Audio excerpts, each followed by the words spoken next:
Hey girls, I just wanted to come to you live real quick and talk to you about some recruiting tips. After I finished the Train Your Brain book, I started reading Go Pro by Eric Worre. I know my nails aren't done. I just took off my stuff. I got to replace them. But in one of the Jamboree groups I'm in, there was a book club, and there was a few books that were on there, and I bought them and committed to reading them. And the first one was The Energy Bus, the second was Train Your Brain, and then the third is this. So I'm at a point where it talks about recruiting, and his language is a little bit different because it's not Jamberry, but I wanted to kind of read through a few of the things that I have pulled out from it. So he said there are um, four basic rules when inviting someone to take a look at the opportunity. So rule number one is you must emotionally detach yourself from the outcome. And it says it's really important. And your initial goal is about educating the potential recruit, and it's not about getting a new customer or signing a new recruit. If you disconnect your emotions from the outcome and just focus on education and understanding, everything gets very simple. So you think about that, and that is huge. Like a lot of times you're afraid to talk to people about something because you feel like you're getting rejected, when all you're doing is offering them the opportunity. So it says if you focus on getting a new customer or new distributor, you'll constantly be disappointed, and you'll find that your prospects are going to start running from you. But if you focus on education and understanding, you'll have fun, and your prospects will enjoy the experience. Rule number two is be yourself. When you start trying to invite someone to take a look at Jamberry, don't become a different person. Especially if it's someone you know, they know, and it makes them very, very uncomfortable. Rule number three is bring some passion. Enthusiasm is contagious. People will flock to you and be more apt to want to sign on with you if you are a happy, positive person, which I've been talking a lot about. It says it's okay to get a little fired up, get focused, listen to some music. When you are talking to someone on the phone, smile, because people can hear that in your voice. Rule number four is have a strong posture. Don't be insecure. Be bold, be confident. Roll your shoulders back, put your head up, and it'll show that you have confidence, and it's a good thing that they're going to sign on with you. The author says that he used to apologize all the time. Like he'd say, yes, I know I've had a lot of jobs so far in my life, but I'm hoping that this will be the change that I've been looking for. And then he started saying, guess what? I'm sick and tired of the life I've led up until this point, and I've decided to take charge. I wouldn't bet against me because I'm serious. And you can totally tell the difference. And then he talks about the actual invitation. So he said there's 8 steps, and I know that sounds like a lot, but I'm going to go through, and this is where you can take some notes. So step 1, be in a hurry. And it's a psychological thing. So if to your warm market prospects, you'll get on the phone, or you'll see them in person. These are all in person stuff, or on the phone, like with your voice. This isn't email or text or anything like messenger like that. So some examples are: I don't have a lot of time to talk, but it was really important I reach you. I have a million things going on, but I'm glad I caught you. I'm running out the door, but I needed to talk to you real quick. Cold market, you could say, now isn't the time to get into this, and I have to go, and then you talk to them. I have to run, but it says that you want to set the tone with some urgency. Let people know you're busy, you've got a lot going on, and your time is short, but it was important that you talk to them. And they said, do it with some passion in your voice. He said that if you start every call or face-to-face conversation going or giving the impression that you're in a hurry, you'll find that your invitations will be shorter, there'll be fewer questions, less resistance, and people will be more respectful of you and your time. Step 2 is that you compliment the prospect, and it needs to be sincere. It says it opens the door to real communication and it makes the prospect feel more agreeable about hearing what you have to say. So some examples would be, you've been very this is to the warm market. You've been very successful and I've always respected the way you've done business. Or you've been very supportive of me and I appreciate that so much. Which is great to use with family and close friends. You have an amazing mind for business, and you can see things other people don't see. For as long as I've known you, I've thought you were the best at what you do. Some cold market prospects, you could say, you've given me some of the best service I've ever had. You are super sharp. Can I ask what you do for a living? You've made this a fantastic experience, so forth. So anyways, you make it personalized.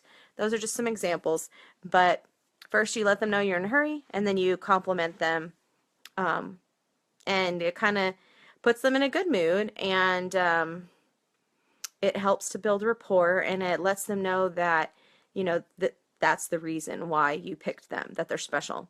Step 3 is to make the invitation, and this there's different approaches. So there's the direct approach, and this is when you're inviting them to learn more about the opportunity for them.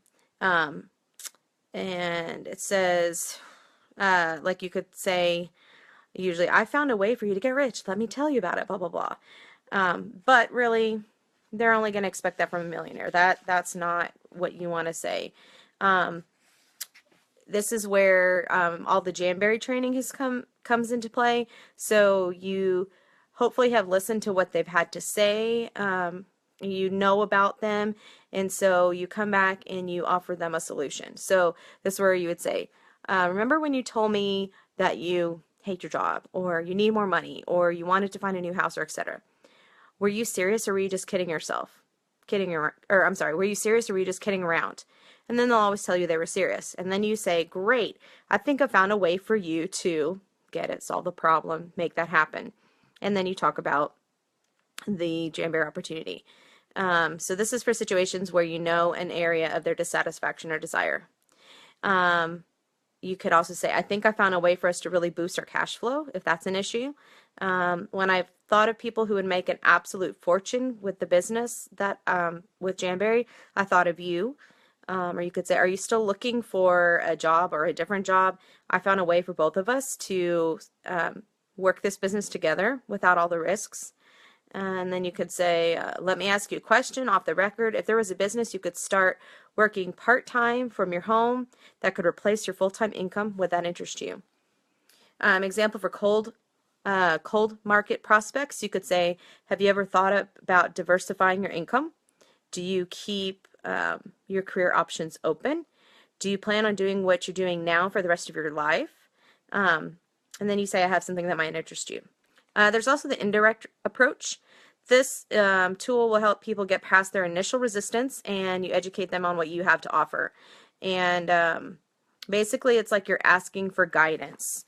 So some examples would be, I recently started with Jamberry. I'm pretty nervous. I'm practicing on my pitch about the opportunity. Would you mind if I practice on you? Or I found this, I'm really excited about Jamberry, but what do I know? You have way more experience.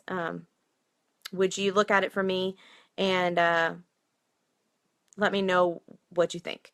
Or a friend told me the best thing I could do when starting a business is to have people I respect take a look at it and give me some guidance. Would you be willing? Cold market, you'd say, like, my Jamberry is expanding. Would you do me a favor and take a look at this and let me know if you think it would work where you live? That kind of stuff. The super indirect approach, I love that they have this option, is where you ask them if, it's like you're not even asking them, you're asking them if they know someone else. So you would say, the business I'm in, Jamberry is clearly not for you, but I wanted to ask, who do you know that is ambitious, money motivated, and would be excited about the idea of adding some cash flow to their lives? Or who do you know that might be looking for a strong business they could run from their home? Who do you know that has hit a wall with their business and might be looking for a way to diversify their income? Jamberry is expanding, and I'm looking for some sharp people that in where we live, Waco, who might be interested in some additional cash flow. Do you know anyone who might fit that description? In most cases, they're going to ask you more information before they give you any names. And behind that request is actually curiosity and intrigue and thinking it might actually be for them, but they're not going to tell you that. And so they'll ask you for more information, and that's kind of your in. And so you can say, that makes sense. You'll want to know more about it before you refer some of your contacts. And then that's like giving them the okay, and then you tell them more about it. Step 4 is if I would you. So the examples they gave is, if I gave you a DVD, would you watch it? If I gave you a CD, would you listen to it? If I gave you a magazine or some other printed material, if I gave you a brochure, would you read it? If I gave you a link to a website with complete, description of everything, would you look at it? If I invited you to a special invitation only webinar, would you attend? If I invited you to a special invitation only conference call, would you listen to? And it says, this is so powerful. It's not you begging, will you please, please, please look at this? I really think you would get a lot out of this.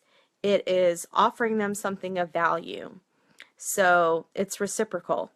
You're saying, I would like you to do this, and I'll give you this if you do this. Second, it puts you in a place of power. You're in control. You're not begging them. You're not asking for favors. You're simply offering a valuable exchange. Third, it implies that you have something of value to offer. You're saying you'll do something, but not unless that other person will do something in exchange. When you value what you have, people will respect you. Step 5 is confirmation number 1. Get the time commitment. So you've asked, if I send you this opportunity packet, will you take a look at it? And they've said yes. Then the next step is to get a time commitment. When do you think you would have time to finish looking over this? It says don't suggest a time for them. That's another mistake this guy made early on. Just ask the question and wait for them to respond. It makes them think about their schedule and their commitments and find a time, time and place to review the tool and communicate that back to you. And it makes it more real for them. It says about 90% of the time they'll give you an answer. The other 10% they'll be vague, saying something like, I'll try to do it sometime. If they do that, then tell them, I don't want to waste your time or mine. Why don't we just lock in a time when you've seen it for sure? And then the key to all this is now they've said yes twice. The first time they answered, if I would you, and they said yes, and now they've said yes to the time commitment. Step 6 is confirmation number 2, confirm the time commitment. So if they tell you they're going to look at the packet by next Tuesday, you say, so if I called you Wednesday, you'll have seen it, you'll have looked at it for sure then, right? And then you like nail that down. So again, they've said yes. So yes to looking at something, yes to the time, frame that they will have looked at it, and then yes that when you call them the next day, they will have looked at it. It says the key isn't that the key is this isn't an appointment you've set, it's an appointment they've set. Step 7, confirmation number 3, schedule the next call. So then it says this step is simple, just ask, what's the best number and time for me to call? They'll give you what works best for them, and now you have a real appointment. All you have to do is to be sure to remember to call when you say you'd call. So follow through. They've said yes 4 times. The whole invitation took a few minutes, and your chances of achieving your goal of education and understanding has gone from about 5% to 80%. Step 8, get off the phone. Remember, you're in a hurry, right? Once you confirm the appointment, the best thing to say to someone is something like, great, we'll talk then, gotta run. Too many people make the appointment and then unmake it by talking and talking and talking. Remember, our goal is education and understanding, and we're going to let the third-party tool do most of the work. Here are some examples of all 8 steps. So you've got a person who hates their job. Direct approach. Hey, I don't have a lot of time, but it really was important I reach you. Listen, you're one of the most financially intelligent people that I know, and I've always respected that about you. When you told me you really didn't like your job, were you serious or were you just kidding around? They say they're serious. Great. I think I found a way for you to create an exit strategy. I have a CD that describes what I'm talking about better than I can. If I gave you this CD, would you listen to it? They say yes. When do you think you could listen to it for sure? They say Tuesday. So if I called you Wednesday morning, you will have reviewed it for sure then, right? They say yes. All right, I'll check back with you then. What's the best number and time for me to call? They give you the information. Got it. Well, we'll talk then. Gotta run, and thanks. A good friend, indirect approach. Hey, I'm running out the door, but I needed to talk to you real quick. Do you have a second? Great. Listen, you've always been so supportive of me, and I appreciate that so much.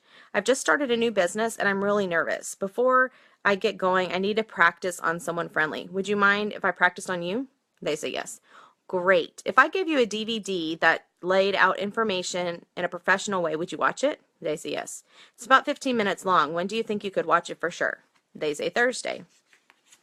Then you say, so if I called you Friday morning, you have reviewed it for sure, right? Fantastic. What's the best number and time for me to call? They give you the information. Great, we'll talk then. Gotta run, and thanks. A highly successful person, super indirect approach. I know you're busy and I have a million things going on too, but I'm glad I caught you. You've been wildly successful and I've always respected the way you've done business. I've recently started something new and I'm looking for some sharp people. It's clearly not you, but I wanted to ask, who do you know who is ambitious, money motivated, and would be excited about the idea of giving a significant amount of cash flow to their lives? They say they do know some people. I understand that you want to know more about it before you recommend people. I have a DVD that explains exactly what I'm doing and the kind of people I'm looking for. It's brief. If I sent one to you, would you review it? They say they would. Thanks. When do you think you could view it for sure? They say Monday. Okay, so if I called you next Tuesday, you'll have reviewed it for sure, right? Okay, I'll check back with you then. What's the best number and time for me to call? They give you the information. Okay, great. Thanks again. I appreciate it so much. I'll talk to you next Tuesday. Cold market approach who's done a good job selling you something. Direct approach. Now isn't the time to get into this and I have to go, but if you are super sharp and I happen to be looking for some sharp people, do you plan on doing what you're doing now for the rest of your career? They say no. Good, I have something that might interest you. Now isn't the time to get into it, but I have a DVD that explains it all in great detail. If I gave it to you, would you watch it? They say yes. When do you think you could watch it for sure? They say Sunday. So if I called you Monday, you'll have reviewed it for sure, right? They say yes. All right, I'll check back with you then. What's the best number and time for me to reach you? They give you that information. Okay, here it is. Thanks again for the excellent service, and I'll talk to you soon. Do you see how this all works? Excuse me. So these scripts that I read to you are just basic concepts, and they're not too hard to figure out. But I'm gonna try this sometime over the next week or so, and I'll let you know how it goes. And I'm sure that you guys could do the same. Before all this information in this book, it talks about some of the things that Jamberry talks about like the Franks and Beans list. And it says just to write down every name that you know. Every name that you know. You don't have to sit there and think, well, for Jamberry, just every name that you know. And then once you get and it's like every person you know in your family, all your friends, people you work with, the dog sitter, just everyone you come in contact with, write down their names, and then all your Facebook contacts, just write it all down, and don't worry about what you're going to use it for. Just write down everyone you know, and then from there do your, there's the 6 degrees of separation, I think, or 7 degrees of separation. Go to the 2nd degree of separation. So, say you've got your sister's name on that list. Who does your sister know? And just start expanding that list and get as many people. You should have probably over 1,000 names on that list. And then it talks about how successful business people will then develop relationships with all these people. Not recruit them, but develop relationships with them. Find out something about their, family, something, and then when you see them, you ask them about it. But just build relationships. Jamberry talks about that all the time. Build relationships with people. Build relationships. And even the men, I know you're trying to get potential customers and potential people in your business. You're trying to share the opportunity and to grow and expand your business. You can do that with men too. if they're married, if they have sisters, if they have mothers, and they know you as the Jamberry person, someday when it comes to the women in their life needing something hand and nail care and all that, they're going to remember you and they're going to go to you. So these are just some tips. um, I